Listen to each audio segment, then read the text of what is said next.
Every company has a culture. Like, I've been working at over 20 places as a consultant or employee in companies.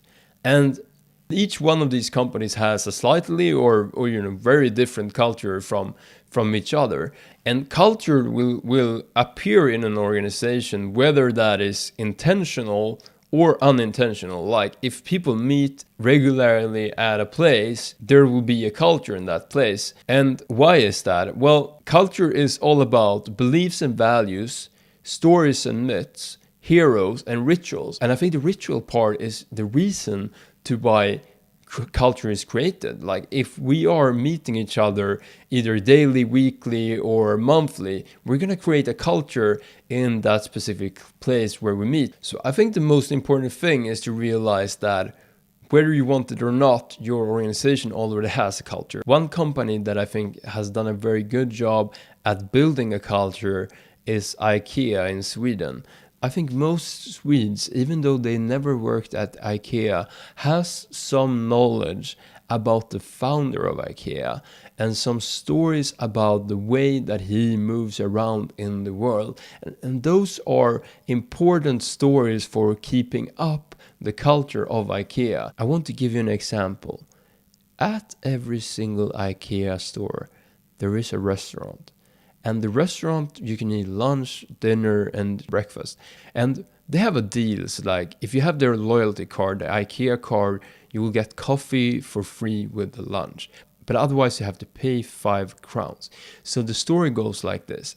IKEA's founder, he goes to the cashier and he has a cup of coffee. And then the cashier says like, since you own the store, you can have the coffee for free. And he's like, no, I don't have my card with me, so I should pay. And he's like insisting on paying for coffee in his own restaurant. I think this is an interesting story because one of the values of IKEA is lead by example, meaning the CEO of the company is no different from the employees of the organizations. He's just doing what everyone should be doing, paying for their coffee. So there's no difference between him and the other people in the organization. And the story is a vehicle for explaining that value to everyone that is in contact with IKEA. So when doing remote work, we need to think about what are the values that we have and what are the current kind of rituals or activities that are upholding these values, and how can we create them in an online setting. Let me give you an example. Most organizations will have something like formal meetings where there is an agenda and you're discussing something, and a protocol where you note down everything you talked about. And then you have informal meetings, which is like the water cooler banter and, bumping into each other in the corridor, talking to each other through lunch and stuff. And there will not be notes from these meetings. And then you have like phone calls, emails, and other ways. All of these communication structures are important to keep the organization moving forward and producing. In a study by Harvard Business Review about teamwork, they found that communication patterns in the organizations are insanely important. Both the communication patterns of like letting everyone be able to speak in a team, and also making it possible for people that are in, for instance, creative teams to go outside of that team and gain information. And the informal talks between employees in, for instance, around water coolers or next to the coffee maker at the office are important to create communication across different informal relationships in the organization. So what we need to do in a remote organization is to think about rituals. And what I mean by rituals is activities where people are spreading knowledge and then recreate them in an online setting. And some great tools for this is Slack. You probably already know Slack.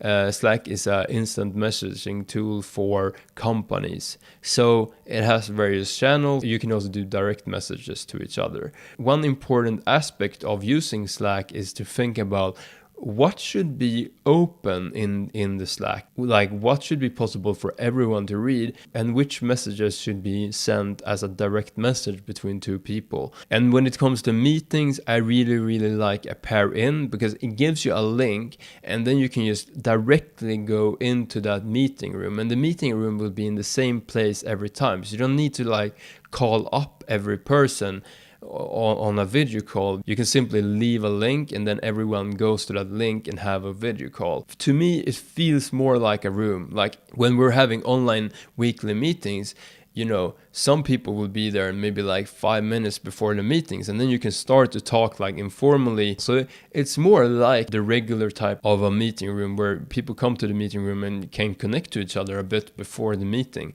And it just feels more like a meeting room than like calling each other on Skype. And then for planning, I really like Trello. These tools, you know, create the possibility to work remotely, but they also give something absolutely incredible that I think offline cooperation tools cannot really give you.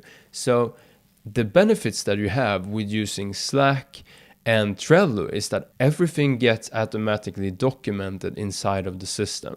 And if you're working at a startup or something like that, you will be doing several experiments and trying various things out. And the things that you create that is valuable is really your learning experience, like understanding what works and what doesn't work.